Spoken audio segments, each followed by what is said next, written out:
Donc là on entend que ça tape.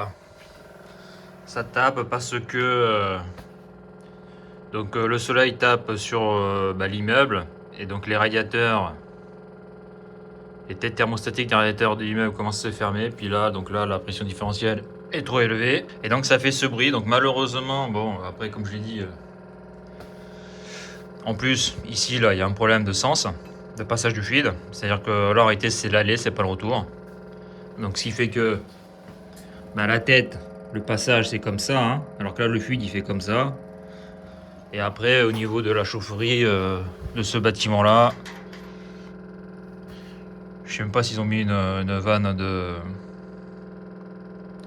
régulation de pression différentielle. Donc cette vidéo est la suite de la vidéo chaud 229. Le radiateur fait beaucoup de bruit, ça claque. Chauffage collectif, remis thermostatique. Donc dans cette vidéo, on entend le bruit que l'on vient d'entendre, mais à différentes intensités. Et je donne des explications sur l'origine du bruit. Donc là, dans cette vidéo-là, comme le problème peut mettre énormément de temps à être réglé, c'est-à-dire qu'il faut intervenir sur la chaufferie, soit il faut rajouter une soupape de pression différentielle ou une vanne de régulation de pression différentielle entre l'aller et le retour de la chaudière, ou si il faut que le gars qui fait la maintenance de l'immeuble fasse le réglage. Ça peut être le débit de la pompe qui est trop élevé, qui est en débit fixe et qui est mal réglé. Bon, il y a pas mal de choses qui peuvent provoquer ce bruit-là. Donc, tant que le dépannage n'a pas été effectué, que ça peut prendre beaucoup de temps dans du logement collectif, ça peut prendre des mois, surtout s'il y a des petits travaux à faire. Et quand je dis s'il y a des travaux à faire, c'est rajouter une soupape de pression différentielle sur le chauffage. Ça se fait hors saison de chauffe, donc tu peux rester comme ça 3, 4, 5, 6 mois avec ce problème-là, voire plusieurs années si le syndic de copropriété ne veut pas payer. Donc, pour supprimer ce bruit-là, dans cet immeuble-là, sur ce radiateur-là, même si tu fermes la tête thermostatique, la pression différentielle est tellement élevée que ça claque quand même. Et en plus, pas de bol, ce radiateur est encore plus bruyant que les autres parce que l'allée n'est pas en haut,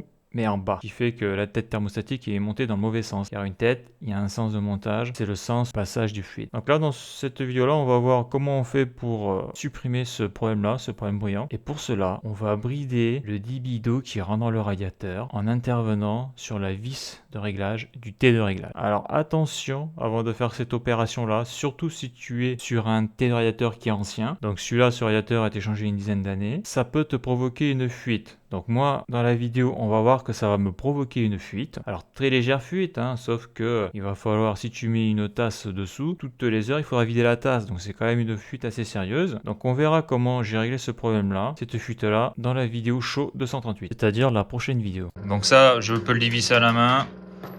Sinon, il faut le faire avec la multiprise. Donc là, je prends une clé Allen. Et c'est une clé Allen de 10. Donc on l'entend, c'est bruyant. Donc là on voit qu'au niveau du T de réglage il est ouvert à fond.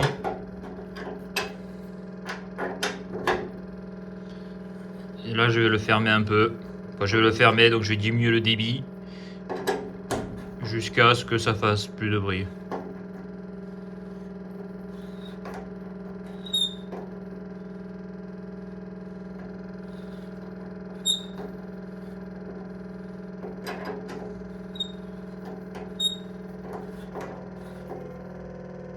Là le bruit change.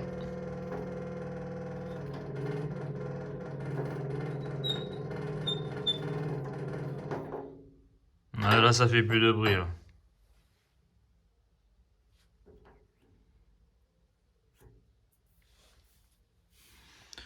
On voit qu'il y a un petit peu d'eau qui est sortie.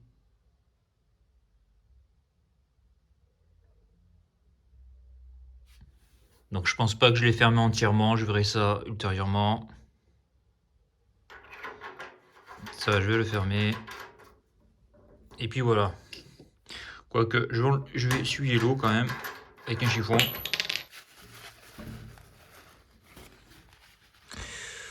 Bon, on dirait qu'il y a de l'eau qui passe quand même, hein.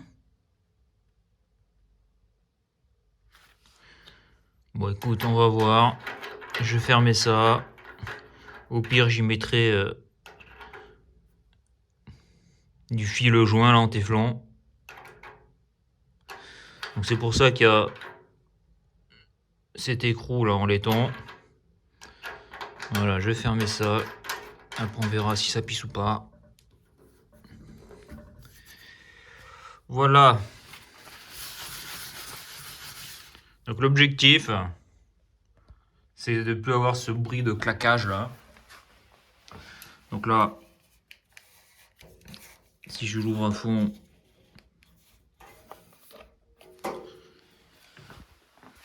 faut que je regarde si il y a toujours du chauffage quand même.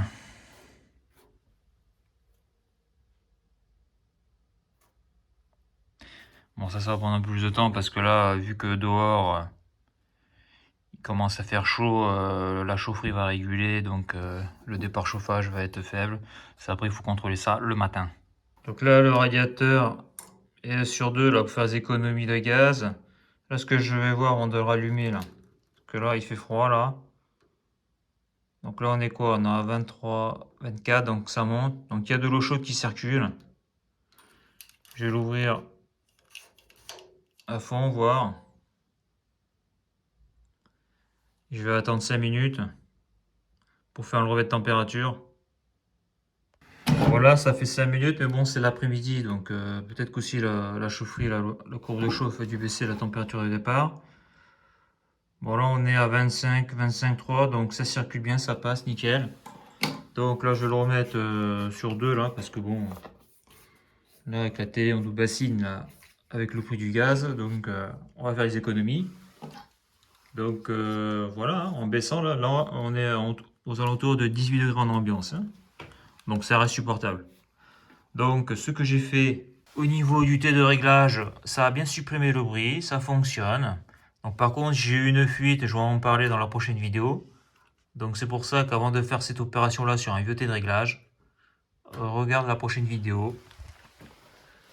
Parce que quand ça pisse, eh bien ça ne s'arrête pas malheureusement. Donc là tu vois quand je tourne, tu peux constater que j'entends plus le coup de bélier là, qu'il y avait avant, là, le clac et après le bruit de mitraillette que faisait le robinet thermostatique. Donc ça c'est le robinet thermostatique, hein, et ça c'est la tête. Parce que malheureusement, sur les thés de réglage, il n'y a pas de joint.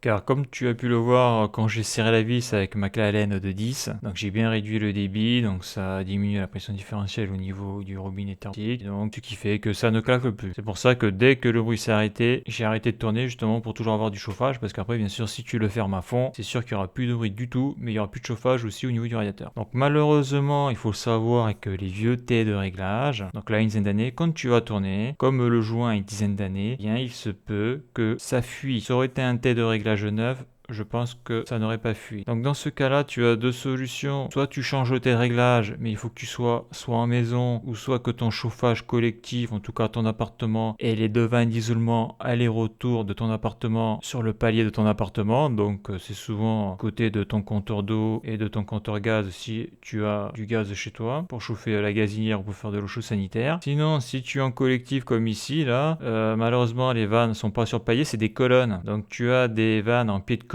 se trouvent à la cave, sauf que c'est des vannes qui ont 40 ans, 50 ans, donc c'est des vannes qui ne sont pas manipulées et donc qui ne tournent plus, qui n'isolent pas. Ce qui fait que quand tu veux changer un thé de réglage, il faut aller à la chaufferie, couper le chauffage de tout le bâtiment et il faut vidanger le bâtiment jusqu'à ton étage. Donc si c'est une opération qui n'est pas prévue, par exemple, s'il y a des travaux dans l'immeuble pendant l'été, eh bien ça peut te coûter très cher de faire vidanger un bâtiment pour faire ce genre d'opération. Donc moi ça m'est arrivé là, donc j'ai tourné, je vois que ça pisse. Donc j'ai fait une réparation, mais on le verra dans la vidéo suivante parce que ma première réparation n'a pas fonctionné, comme quoi. Car ce bouchon, on pourrait croire que ce bouchon est fait pour arrêter les fuites d'eau. En réalité non, hein, ce bouchon c'est pour l'esthétisme et pour éviter que quelqu'un tourne le thé de réglage, le dérègle. Donc ce bouchon n'a pas une fonction d'étanchéité car comme tu peux le voir, il n'y a pas de joint dans le bouchon. Donc quand tu as une eau portée plate avec un petit écrou et s'il n'y a pas de joint, je peux te dire que même si tu le serres, l'eau passera. Elle trouvera un chemin. De plus, la forme de ce bouchon est étrange dans le sens où le filetage, il n'y en a pas beaucoup. Et en plus, la forme de ce bouchon, ce n'est pas une forme hexagonale, c'est-à-dire que tu ne peux pas le serrer avec une clé plate ou une clé à molette. Au pire, tu vas le serrer à la multiprise, mais je sais que ces bouchons-là ne sont pas très solides. Donc c'est des bouchons qui se visse à la main. Tu peux pas forcer fortement. Si ça avait été un bouchon pour vraiment arrêter les fuites, bah déjà il y aurait eu une forme du type hexagonal pour pouvoir y passer une clé à molette ou une clé plate, et il y aurait un joint à l'intérieur, ce qui n'est pas le cas. Ici en tout cas. Peut-être qu'il existe des thés plus haut de gamme avec un joint d'étanchéité au bouchon au cas où il y aurait une fuite sur le thé de réglage, car avec l'âge, là, ce qui fait l'étanchéité dans le thé de réglage, bah, ça peut pisser. Donc la première mission, arrêter le bruit, a été effectuée. En attendant que les travaux soient faits dans l'immeuble ou que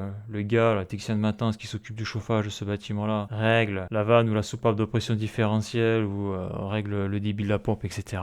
Mais ici, j'ai une fuite, donc je vais devoir réparer la fuite. Donc c'est pas compliqué, mais bon, il faut avoir le matériel pour le faire. Et ça, on le verra dans le prochain épisode, Show 238.